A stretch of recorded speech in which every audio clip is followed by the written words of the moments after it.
Hi, this is He-Man, the most powerful man in the universe, in his first form, while at the end of this video we will jump in the future, where YouTuber ROCKWAYN, who is a fellow toy lover and toy collector from Sicily, will show us his future He-Man. But now we talk about this one here, who is of course the main character from the old Masters of the Universe toy line. And of course he is probably the most iconic action figure from the 80s. There are books about the birth of this toy line, but mainly we can remember two names. Mark Taylor and Roger Sweet. They were two toy designers at Mattel back in the late 70s and in the early 80s, when they started developing a brand new toy line about a hero named He-Man. Well, in the first concept, He-Man wasn't much different from other toy heroes from the 60s and from the 70s. He was a big action figure who could wear different clothes and armors to live all kinds of adventures, just like Captain Action from Ideal or Big Jim from Mattel. And so they've built three prototypes for He-Man, modifying pre-existing Big Jim bodies. They gave him much more muscles and three different outfits. There was a space outfit which looked a lot like Boba Fett, then there was a military tank armor, and the last one was wearing a barbarian outfit.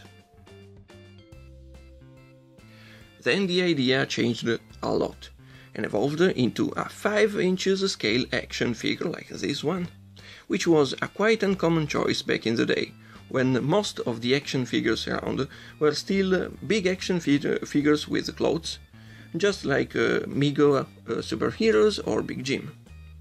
And also they stuck upon the concept of a barbarian, also because in theaters in 1982 came out the movie Conan the Barbarian, starring Arnold Schwarzenegger in his first major movie role. Of course, that movie wasn't properly made for kids, but it was something that kids could enjoy. And so, sculptor Anthony Guerrero prepared a first sketch for He-Man, which was still a little bit different from the final product. He was wearing a weird helmet with horns, but we already could see these muscles and these proportions. And then Anthony Guerrero crafted this masterpiece, which is in my opinion the coolest sculpt in toy history.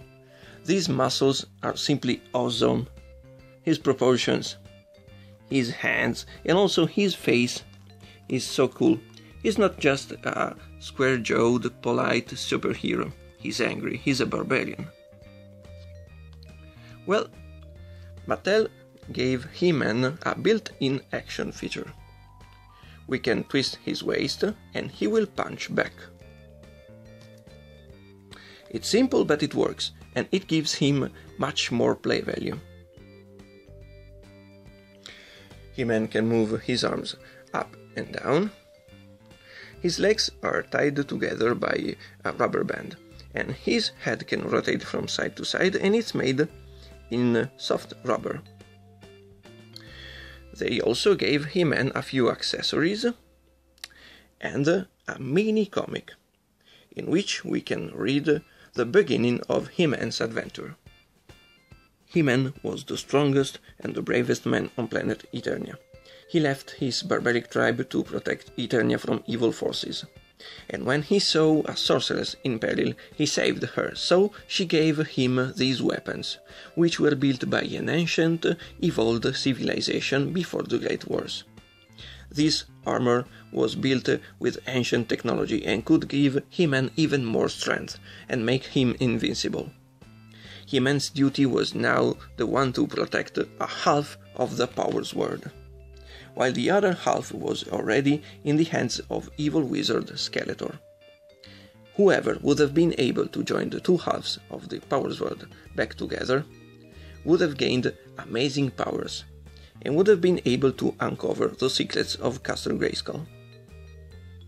Later, Filmation produced an extremely popular TV show about He-Man and the Masters of the Universe, but they changed the whole story, and I do prefer a lot the one from Mattel. It goes without saying that kids immediately loved this new hero, and so He-Man spawned dozens of knockoff toy lines. Even Remco, which once was a big toy company, produced several action figures in the shape of He-Man. This one is Hercules, from 1982.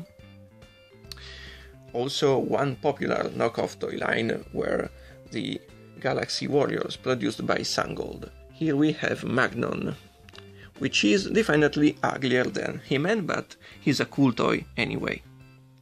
Another example can be Orion from the Defenders of the Planets, produced by Sparkle, who was brave enough to clone He-Man legs and crotch.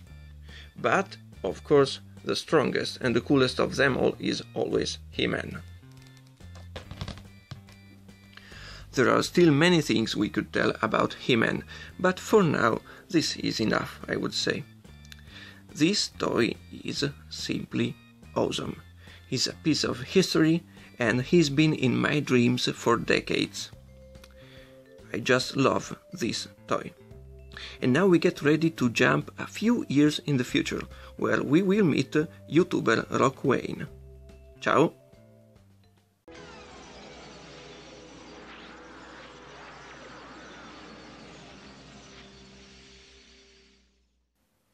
Oh boy,